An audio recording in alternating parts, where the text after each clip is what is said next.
Thank you for listening to Depictions Media Radio.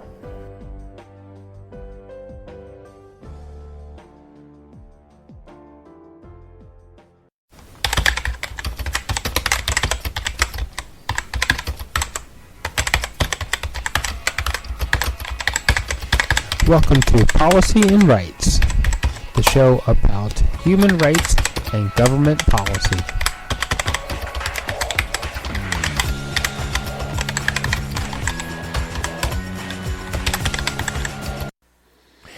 Welcome back, everyone. There is a really important deadline coming up with labor relations and from the Ministry of Labor around temporary layoffs. If you do not meet the application for these extensions, it could actually cost your business lots of money in severance packages and that will have to be paid out, because those who you only want to be temporary layoffs will now become permanent layoffs, which would open your business up to actually have to pay off severance packages and other employment insurance issues, according to the BC labor laws. So why don't we give a really close listen to what Harry Bains, the Minister of Labor, actually has to say on this issue to figure out what you need to do. Acknowledge, I'm speaking to you from the traditional territory of Songhees and Lekwungen people. I have scheduled this briefing to highlight the work we are doing to make it easier for businesses to extend the length of temporary layoffs and to talk about critical upcoming deadlines. As we know, the pandemic has created unprecedented challenges across our economy. One such challenge is keeping workers who are temporarily laid off connected to their workplaces to avoid permanent layoffs. It is in everyone's best interest to keep these relationships intact so we can build an economic recovery that works for everyone in BC. It is good for employers to be able to recall their trained, valued, knowledgeable, experienced staff, and it is good for workers to continue to have access to their jobs, work-related benefits, while the businesses restart. When the worker is permanently laid off, the businesses lose its ability to restart quickly. It must hire, train, and supervise new employees, and this takes time and resources. We recognize the current circumstances have been hard both for workers and employers, and we're doing everything possible to support them both. This spring, employer told us they needed more time to get back to business, so we extended the temporary layoff period from 13 to 16 weeks.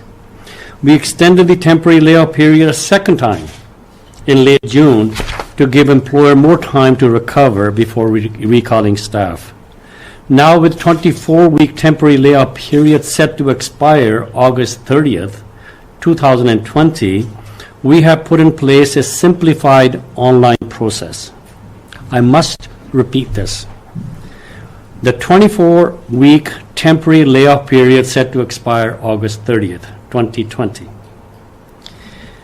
Employers with support from their workers can apply for further extensions to the temporary layoff period based on the individual circumstances of their business. This is a critical time where we are 2 weeks away from the deadline.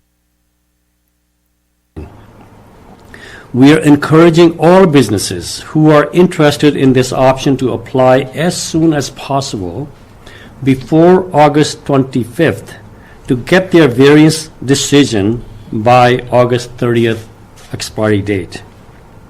All businesses who need to extend the temporary layoff period beyond August 30 should begin the process now if they haven't already. We have seen a steady increase in applications over the past weeks. The applications are coming in, and we are expecting that to increase as we approach the deadline. Businesses don't have to worry they won't understand the process or can't get help. The Employment Standard Branch has people who are ready to help answer any questions a business might have. We have ensured sufficient surge capacity, up to 70 additional staff who can help guide all employers through the process, from a mom and pop shop with only one employee to a large employer with multiple locations. We also recognize that the larger sectors such as gaming, tourism, hospitality, nightclubs, bars, restaurants may have a greater need to extend the temporary layoff period as they comply with provincial health officers' direction for safe operations. We have made the process easier for employers and employees alike. We have eliminated the time-consuming paper-based process, which means no more sending documents by snail mail. We included a sample letter for employer to use when seeking worker support for those applications, as well as an electronic voting form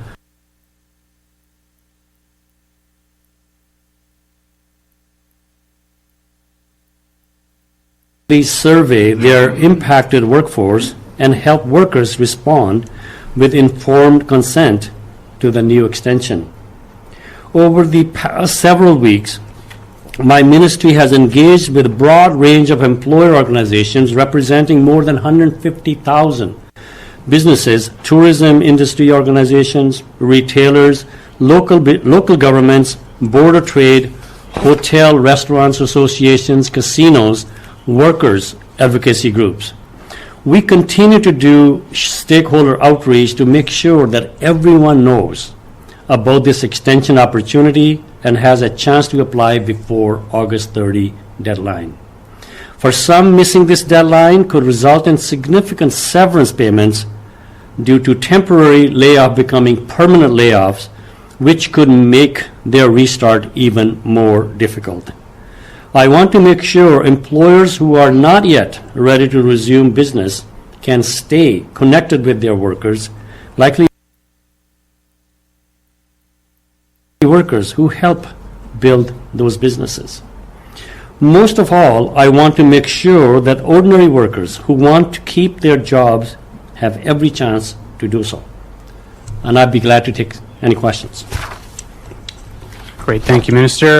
The Minister will now take your questions. Just a reminder to the media on the phone, please press *1 if you have a question. Everyone asking a question will be given one question and one follow-up. And one last reminder to unmute your phones. You will not be audible on the line until you're called upon. We'll start with Lisa Cordasco from CHLY. Go ahead. Thank you. Thank you for taking my questions, Minister.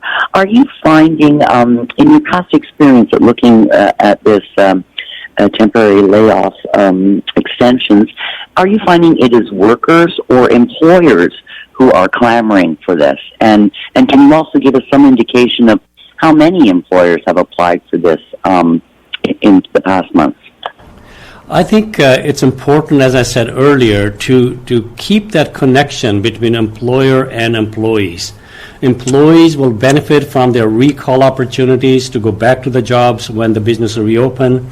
At the same time, employer benefit to have those employees available, their experience, their skills that are needed, and that is a must in order to win back the confidence of their customers when they reopen. So it's a win-win situation.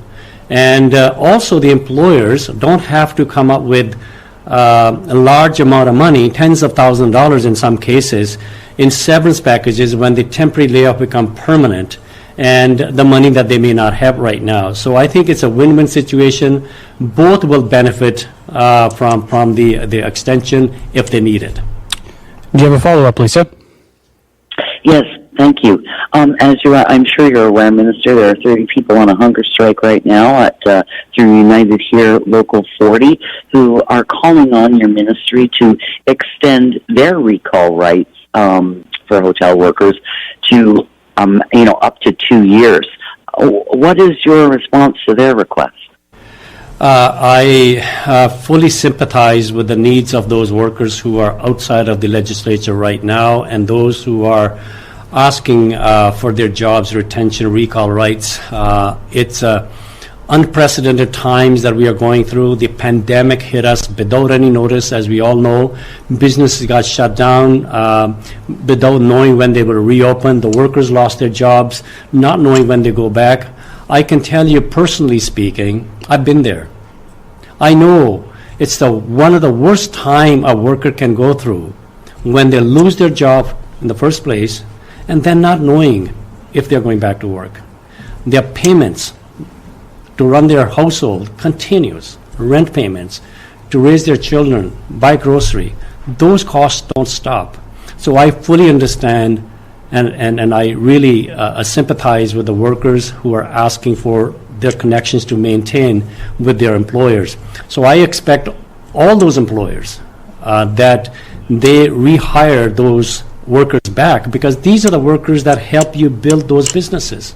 You need their experience. You need their skills in order to win back your customers. You need to win the confidence of your customers. And one way to do that is to have those experienced workers to back on their jobs to provide the service that the customers need.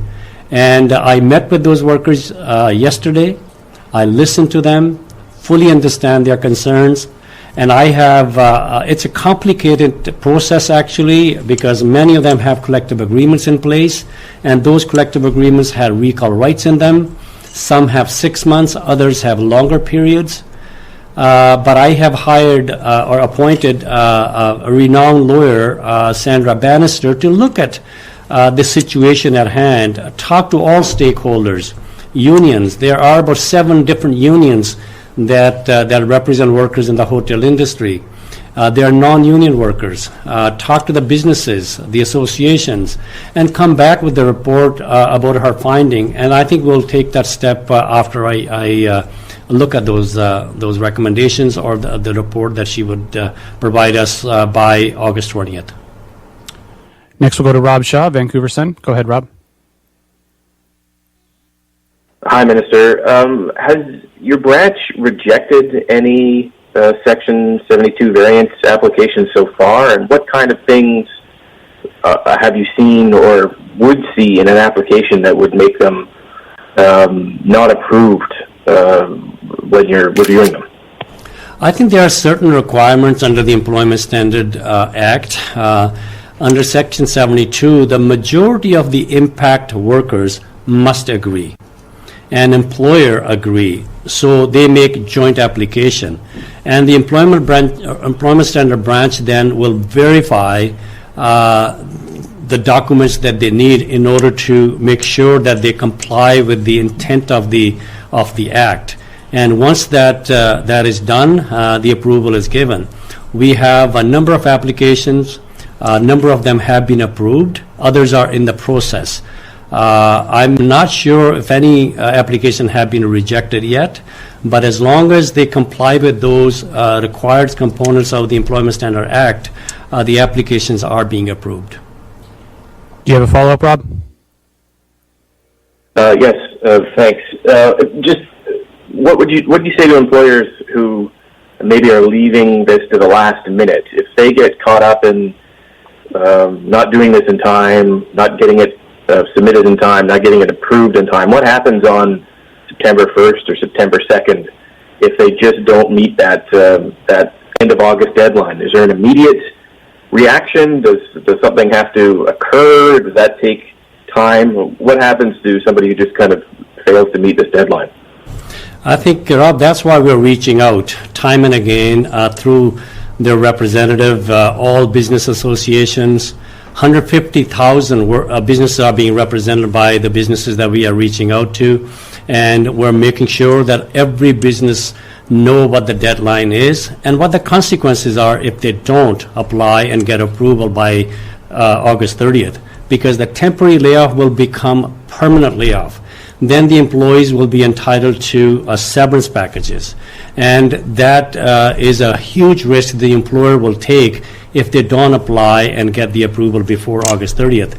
And that's why, again, today I'm emphasizing time and again that apply by August 25th or apply as early as you can, but no later than August 25th, so that your application is approved by August 30th, and that then you're not under risk of coming up with tens of thousands of dollars, depending on your size, in severances, and you lose that connection with your employees when you reopen, and you lose their experience, their skills. So it's important for them to apply before the deadline. Our recommendation is apply as early as possible, as others are doing it. It's a very simple process in order to meet the needs and the demand of the employer. To simplify the process, it takes about 3 days now to process and approve the application. And so I think those employers who have actually used this process, we walk them through. They like it. It's simple and it's easy to use. So I'm asking all of them to apply. Don't take any risk. Next is Laura Brahm from CFAX. Go ahead, Laura. Hi. So when in the application you have to estimate a recall date. So if that date that you estimated starts approaching and the business realizes they're still not ready to recall their employees, is there an option to extend that, or does the employer then have to resubmit a brand new application? So if they apply before August 30th and they get their approval before August 30th, it's based on their estimate times of reopening, and that's one of the requirements that they must put in the application when how long the extension they're asking for. But say that extension is not enough, they found out later, they could reapply for further extension, provided that the workers agree, majority of the workers who are impacted by that decision agree to apply, and they together apply, and then that application will be processed, and possible extension will be given at that time as well. Do you have a follow-up, Laura? Yeah, I just wanted to touch on you said if the majority of employees agree. So what happens if you don't meet that 50% criteria? Do you then have to lay off employees and give severance to them, or what's the process there? Yes, so I think that's a unique provision of the employment standard we have in British Columbia. Not very many other jurisdictions have it. Section 72 allow majority of the workers to agree with the employer and apply for variance of temporary layoff. And so I think it's to protect the workers and their rights, at the same time accommodate what the business needs might be. So I think it's a win-win situation when they both agree and both apply together, and that's the purpose of this. Next is Shannon Waters from BC Today. Go ahead, Shannon. Hello, Minister. We've seen some reported circumstances of employers contending that the pandemic sort of supersedes or negates recall rights at this point in time, and have notified workers that, they've been terminated and they are not entitled to any compensation on that front, many of them within industries that are unlikely to recover for years at this point. I'm thinking of the hospitality sector specifically. What kind of protections are available for those workers, and what are the potential consequences for employers? Well, I think the employment standard provisions apply if the workers feel that their rights, their benefits aren't being paid, or their rights are not being upheld by the employer. They will go to Employment Standard Act and launch a complaint, and the complaint will be investigated, and the Employment Standard branch is the one who would be adjudicating those applications and complaints, and they will be making decision. Now, if employer is found to be guilty of not complying with the Act, there are penalties also, in addition to the amounts owed to the workers. So I think I'm urging all of them to comply with the Employment Standard Act and follow it. We have simplified the process for them to file an application for variance, as long as the majority of the workers agree and the employer follow the rules. I think that is a win-win situation, because it's important As I understand, as you mentioned, pandemic is something that we never anticipated. No one have ever anticipated. So it's a situation that we're all in, all new into this.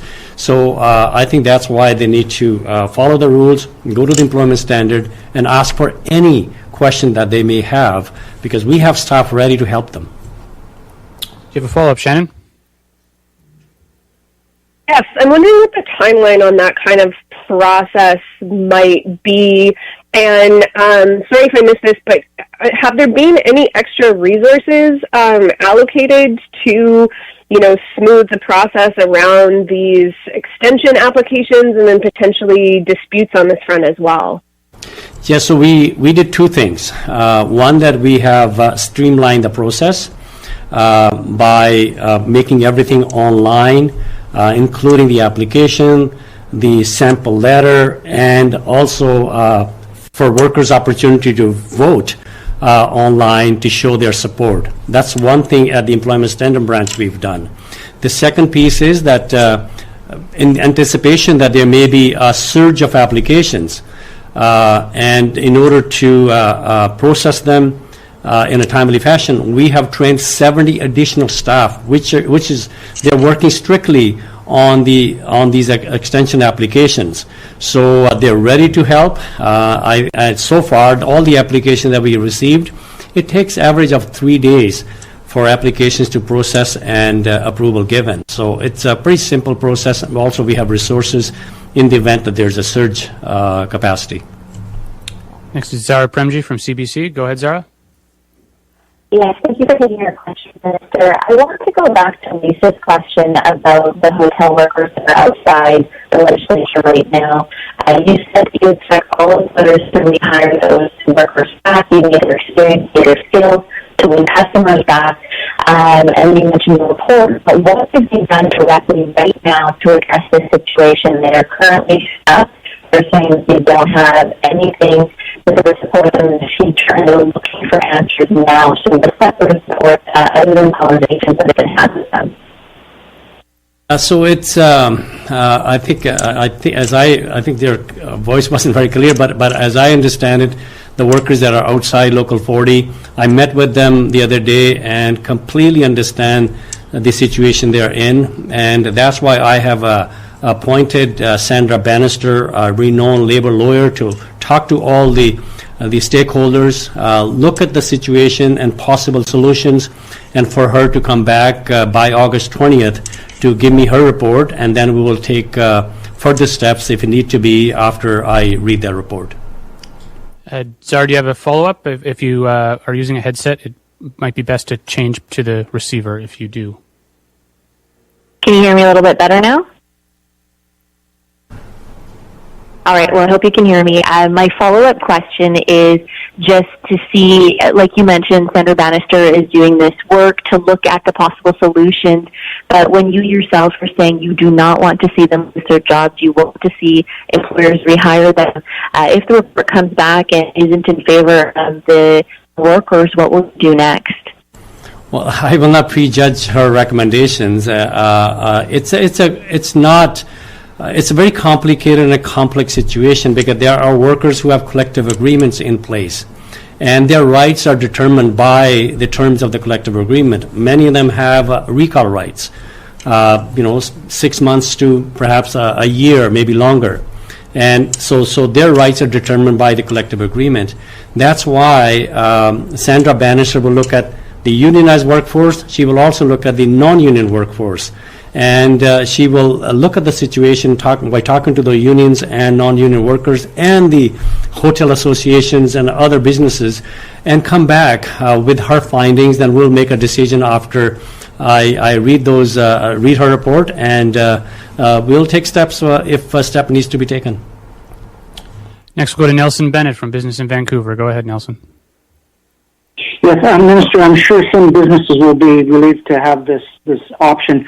But as some are starting to discover, for those that have had to lay off employees permanently, they're discovering that the Employment Standards Act's obligations for severance actually don't mean much if the employee decides to go to court. I spoke to one business person who had 8 employees, had the temporary layoff 4 during the pandemic, has hired 3 back, but said there's not enough work for the 4th. So she was permanently laid off, offered 8-week severance. She's demanding 18 months. And basically, he's saying that even if they whittle that down to half, he can't afford that. And so he'd have to close down. That's 7 more people laid off, 7 more people requiring severance. What do we do about that?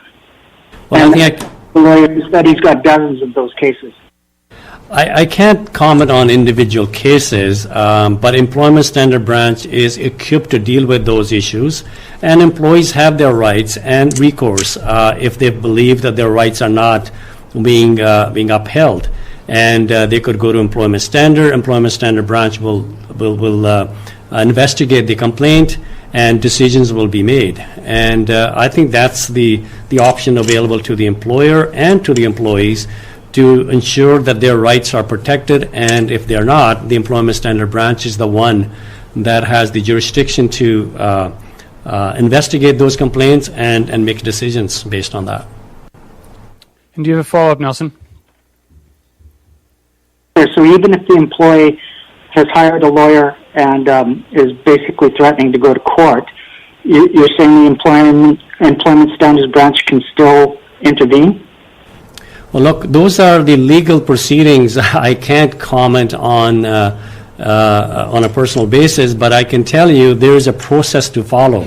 You go to the Employment Standard Branch first, and the decisions are made. Employment Standard Branch, after investigation, try to resolve the complaint to the satisfaction of both parties.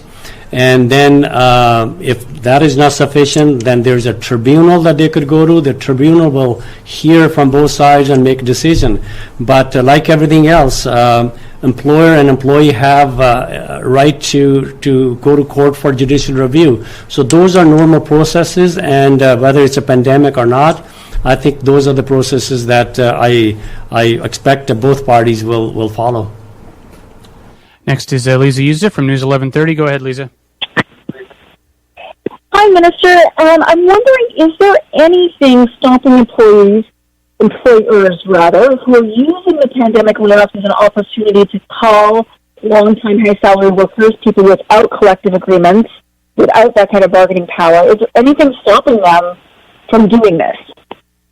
Okay, so that I understand the question correctly, does anything stop the employer not to recall a senior employee, rather they call a junior employee? Is that the question?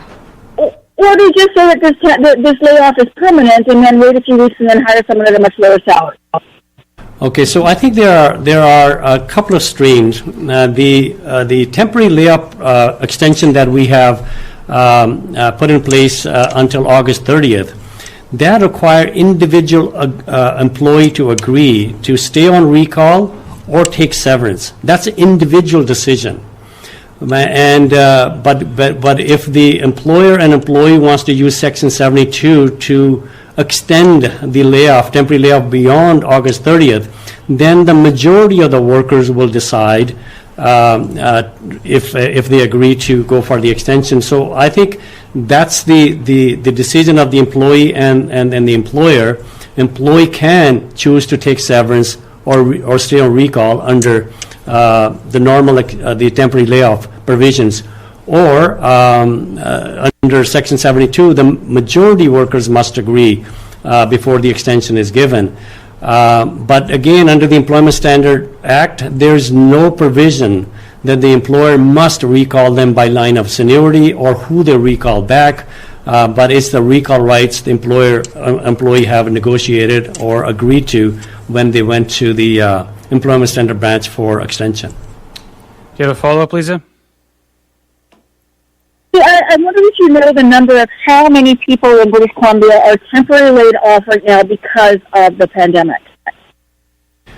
I don't have the numbers. As you know, the numbers are changing. In the beginning, the numbers like 380,000 workers were laid off. One time, those were the numbers. Then others went back. Then the next numbers were 250,000 were still unemployed. How many of them are under temporary layoff? I have to get that information for you. I don't have it offhand right now. We have time for one more question. Mary Brooks from the West Shore Voice. Go ahead, Mary. Hi, thanks for taking my question. I was also going to ask how many employees do you think would be affected if employers don't go for this temporary extension? I think, like I said, if you look at how many employees were laid off in the beginning and how many employees are still on layoff, some businesses are going back within the time of the temporary layoff. But the exact numbers, we don't know. I could get that number. I don't know whether that is available, how many employees are on temporary layoff that would qualify within August 30th, or how many will be applying for extension beyond August 30th. So I think we have applications coming in the last few weeks. And there are applications that are being approved, but to get the exact numbers, how many are on layoff right now, I don't have that number right now. We could get that for you, if that's available. Do you have another question, Mary? Yes, and of the people who are still not back at work, do you have some idea of how many are unionized employees and how many are not? Well, I think if you take a look, hotel industry, most of them were shut down. And there are 7 different unions. The Local 40 is one of them. Unifor is another. Majority of them are non-union. And just like every other workforce in BC, I think there's about 30% workers who are unionized in British Columbia overall, and about 70% non-union. And hotel industry, I think we could get the percentage exactly how many are unionized, how many are non-union, but majority of them are non-union in British Columbia in the hotel industry. That's all we have time for today. Thanks very much, everyone. Thanks very much, Minister. Thank you.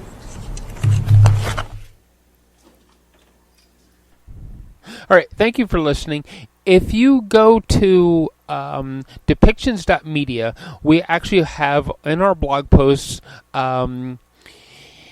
the website that you need to go to actually find the applications that that Minister Bains was actually talking about. We have a whole blog post dedicated to this, so that you can find that. Click on the website and apply so that you can keep your temporary layoffs temporary. Again, thank you for listening to Policy and Rights here on Depictions Media.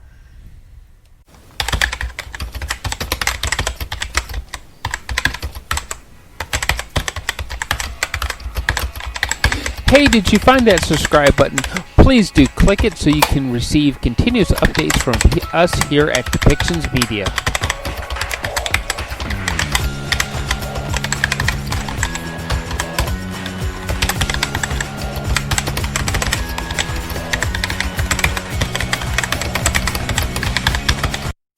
This show has been produced by Depictions Media.